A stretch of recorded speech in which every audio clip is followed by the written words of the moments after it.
유교 영향. 조선 왕조는 이제 개국하면서 성리학이라고 하는 새로운 유교를 지도 이념으로 내세우고 불교와 도교를 배척했습니다. 이제는 유교 사회를 구축하겠다. 유교를 국가의 통치 이념으로 그렇게 삼겠다. 이걸 표방을 하는 거죠. 성리학은 인간 개개인이나 우주 만물 하나하나가 주체성을 가지고 있음을 인정하는 동시에 공동체의 결속을 강조하는 사상체계이다. 사상체계이다. 조선 유교의 특징은 뭐냐? 첫 번째로 문신우의의 양반유교라고 하는 거예요. 양반이다. 문신우의의 양반이다. 양반유교다. 그죠? 양반은 지배계층이죠. 그래서 병역면제 특권을 가지고 관직 이외에는 농공사의 어떤 직업에 종사하지 않았습니다. 그들은 향리에서도 강한 지배력을 가졌는데 그 기반은 농장과 서원 그리고 향약이었다. 그 양반 4대부들은 농촌의 생활과 사회 기반을 가지면서 조정으로 가며 폭넓은 정치 활동을 했다. 이것이 이제 소위 조선시대에 있어서 유교의 특징이라고 할 수 있겠습니다. 첫 번째 특징, 문신우의의 양반유교다. 잘 기억해 주세요. 조선유교의 또 다른 특징은 엄격한 신분제도와 가족제도를 반영하고 그들을 규율하는 예제의 실천과 연구를 중시하는 예학유교였다는 점이다. 양반유교, 예학유교. 예학유교라고 하는 것은 신분제도를 중시하고 그리고 적서차별로 인해 가족제도도 여기에 반영되고 그들을 규율하는 예제, 예에 따른 제도의 실천과 연구를 중시하는 예학유교였다. 두 번째 특징이고 중요한 것입니다. 관원상제를 중심으로 생활 양식이 유식화되고 유교화되고 양반 가정에서의 주자가래나 농민의 향약의 장려를 통해서 유교는 사회생활 규범으로서 깊이 뿌리를 내리게 되었다. 뿌리를 어떻게 내렸느냐? 주자가래라고 하는 관원상제에서 주자에 있어서 여기 보시면 송나라 주자가 저술한 책으로 가정에서 지켜야 할 예의 범절 즉 관원상제 등의 예법에 대해서 자세히 수록한 것, 주자가래. 이것이 하나의 가이드라인, 일반 생활하는 데 있어서 가이드라인, 규범 생활하는 데 있어서 가이드라인이었다. 향약에서도 향약, 지방 가면 향약이라고 하는 걸 만들어서 생활 규범화했거든요. 그러니까 이런 것들을 통해서 소위 사회 질서를 유지해 나갔다는 겁니다. 그런 의미에서 예학, 유교였다. 이렇게 이해하시면 되겠습니다. 성리학의 발전은 15세기에는 중앙집권 강화와 부국 강병에 중점을 두었고 16세기에는 도덕정치 구현과 향촌 자체의 역점을 두는 왕도주의가 강조되면서 주자 성리학이 발달하겠다. 이건 굉장히 중요한 의미를 갖습니다. 15세기는 이제 조선 건국이 되잖아요. 조선 건국이 되면서 이제 통치 철학으로서 기능을 하게 되는 겁니다. 그리고 중앙집권을 강화하는 그런 역할을 하는 거죠. 중앙집권 그리고 부국 강병 거기 중점을 두는. 왜냐하면 나라가 잘 살아야 되니까. 그러다가 이제 조금 이제 중후기로 들어서면 16세기 들어서면서는 이제 일반 사회생활을 하는 데서 이것이 흡수가 되어야 되잖아요. 그러니까 도덕 정치를 구현하고 향촌 자치 이러면서 이런 유교적인 가치, 이념들이 실천될 수 있도록 그렇게 이제 선회하게 된다라고 할 수 있는 거죠. 그리고 이제 이 시기에 이황, 퇴계 이황, 율곡 이이 선생이 이제 성리학의 토착화에 기여를 하게 됩니다. 이 이황 이라고 하는 것은 여러분 이제 조선의 사상가, 법사상가에서도 이황 이 특히 이 변법사상 아마 기억나실 겁니다. 요거는 이제 성리학의 발전 과정, 요거를 이제 제가 도표를 어디서 구해서 이제 옮겨 놓은 것인데 한번 요거 도표 한번 보시겠어요? 그 여말 선초에 성리학이 도입이 되죠. 그리고 이제 요 성리학의 근거에서 이제 나라가 세워지잖아요, 조선이. 그리고 이제 관학파가 집권하게 되고 그 이후에는 사림이 진출합니다.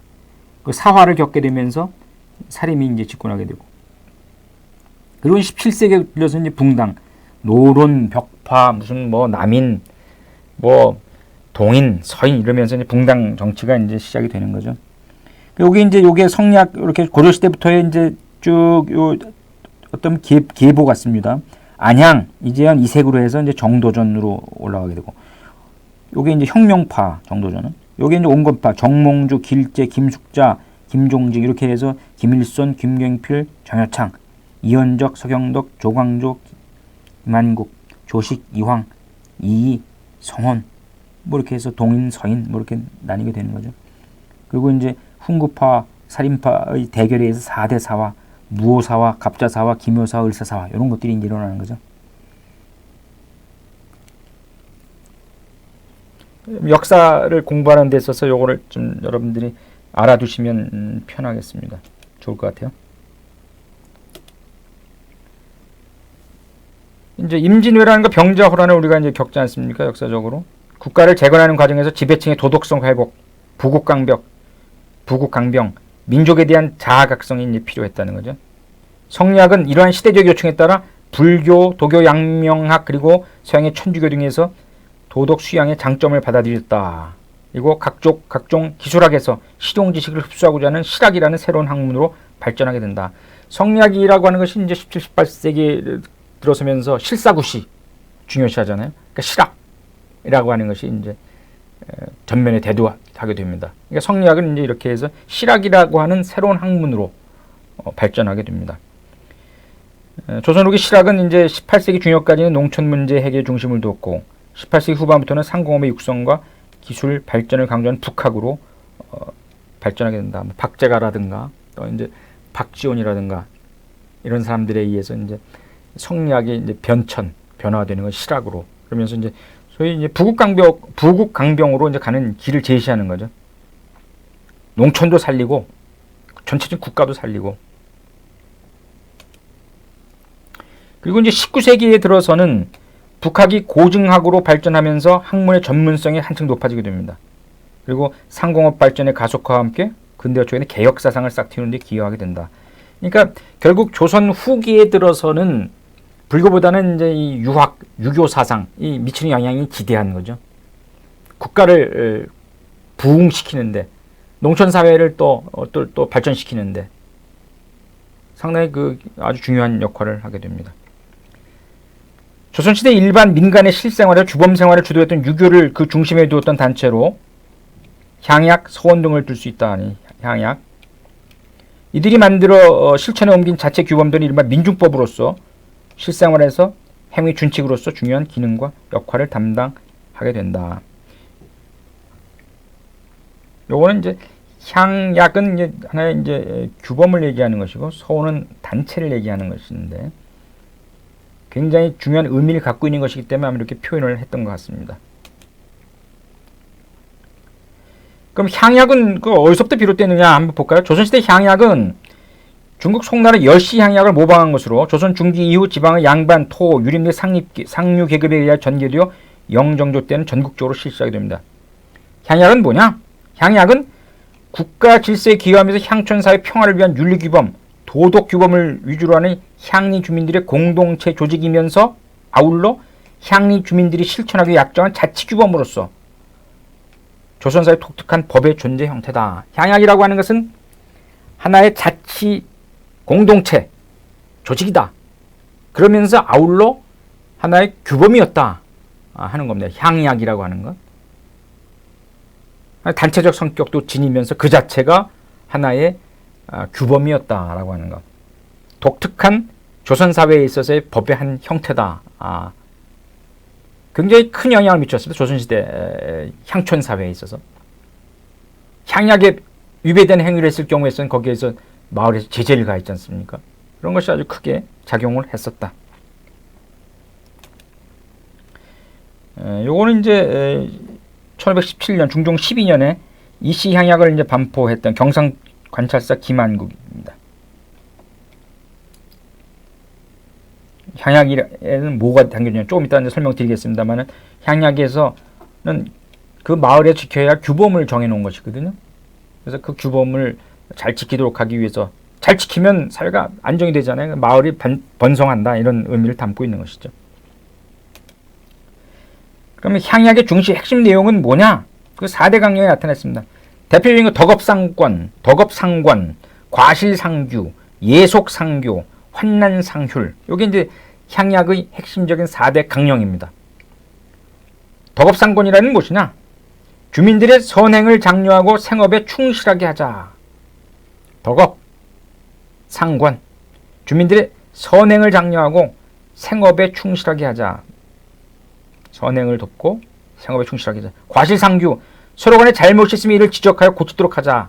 서로 흉을 보고 이러는 것이 아니라 서로 고치면서 일치적해서 고치도록 해서 더 좋게 나아가자 하는 것 같습니다. 과실상규. 예속상교, 예의범절이나 미풍양속을 잘 지키고 이에 따라 흐뭇한 인간관계를 가지도록 하자. 예속상교. 그러니까 서로 예의를 지키고 아버지와 자식, 부부, 마을 사람들 상호간, 장유, 유서 뭐 있지 않습니까? 나이 든 사람하고 적은 사람, 예의범절을 잘 지키자 하는 것이고, 미풍양소, 아름다운 그런 풍속을 잘 지키면 서로 싸울 일 없는 거 아니겠어요? 흐뭇한 인간관계를 갖자. 환난상율, 병환이나 재난 등이 어려운 처지에 놓일 땐 서로가 돕자는 겁니다.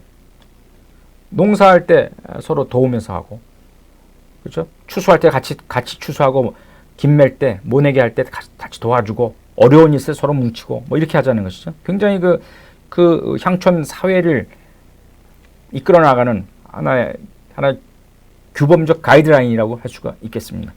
다시 한번 향약의 핵심 내용을 보시면 덕업상권, 과실상규, 예속상교, 환난상휴입니다. 여기 이제 한번 그 텍스트 한번 보시겠어요? 요거는 이제 현판에 여시 향약에서 써놨던 그 현판입니다. 요게 예한 향약에서는 처벌 조항인데 뭐 여러 가지 극벌, 중벌, 하벌 이렇게 나눴어요. 그러니까 극벌에 처할 죄는 어떤 거냐?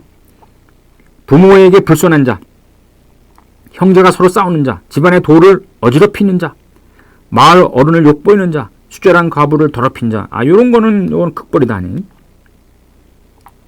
중벌, 이웃과 화합하지 않는 자, 염치 없이 선비의 품위를 더럽히는 자, 힘이 있는데도 어려운 사람을 구하지 않는 자, 마을의 규약을 어긴 자. 이런 거는 중벌.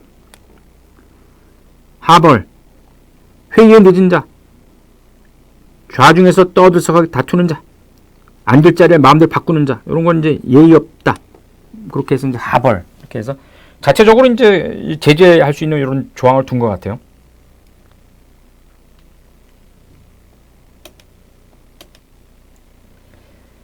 여기 다시 보시면 향약은 대부분의 사소한 범법행위를 자체적으로 처리하였다는 거죠.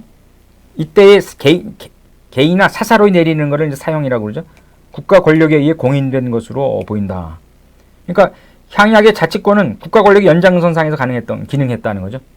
자체적으로 형사적 제재를 가했다는 건 사형이라고 하는 건 공권력에 의한 형벌이 아니라 사형. 개인이나 단체가 내리는 뭐 이런 거. 그러니까 향약의 자치권은 어느 정도 국가가 공인을 했다 이렇게 볼 수 있습니다. 그런데 이제 향약이라고 하는 것이 이제 그 이후에 어떻게 변질됐느냐가 이제 문제죠. 가진 자에 의한 약자를 탈취하고 이 소위 얘기하는 상류계급이 서민계급을 지배에 착취하는 수단으로 변질됐다는 거죠. 그런 그 문제점, 부작용이 있었습니다만 그러나 향약에 담겨져 있는 그 내용은 상부상조 협동정신 사회복지사상이다. 이렇게 높이 평가가 되고 있습니다.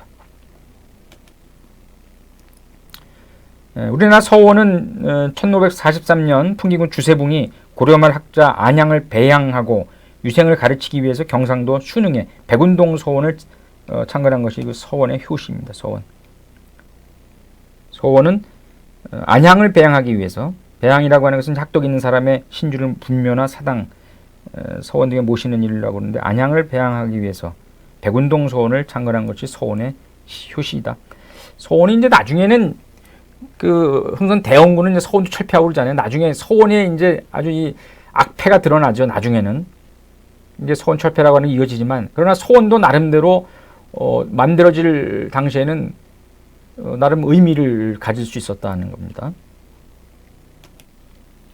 서원은 사림을 중심으로 해 건설되었고 사림들의 향촌 기지가 되었다. 그런데 향약은 사림을 중심으로 시행되었고 향약의 모임을 서원에서도 갖게 되었기에 서원은 향약의 시행과도 관련성을 가질 수밖에 없었다 이거죠. 서원에서는 또한 예에 대한 교육을 했다는 거죠. 서원이라고 하는 것은 이제 보면은 서당이라고 그러잖아요. 한문 교육하고 아이들 교육시키는 거, 천자문도 가르치고 뭐 여기도 사소오경도 뭐 가르치고 뭐 했던 그 서당이 발전돼서 서원으로 가기도 합니다. 서원이라고 하는 독자적인 뭐 배양도 하고 뭐 이런 역할도 하지만 서당이라고 하는 것이 그렇게 해서 발전하기도 하는 그런 모습을 볼 수 있습니다. 그러니까 서원에서는 또한 예에 대한 교육을 하였다. 예교 내용이 향약의 작성에도 기여하였을 것으로 보인다. 결국 서원의 이러한 영향력으로 인해 일반인의 규범 생활에 있어서도 직간접적으로 영향을 미쳤을 것으로 보인다. 이걸 어떻게 보면 서원이 각종 그 지역의 향촌 사회에서 어떤 역할을 했는가를 보시면 알 수 있습니다. 서원의 기능이라고 하는 거. 서원이라고 하는 것을 통해서도 이 향약이라고 하는 것이 하나의 규범으로서 교육이 되어 있지 않겠습니까? 그러면 서원의 역할이라고 하는 것이 의미가 있는 것이죠. 요거는 이제 당시에 여기저기 있던 그 서원들 그림 사진들을 모아놓은 겁니다.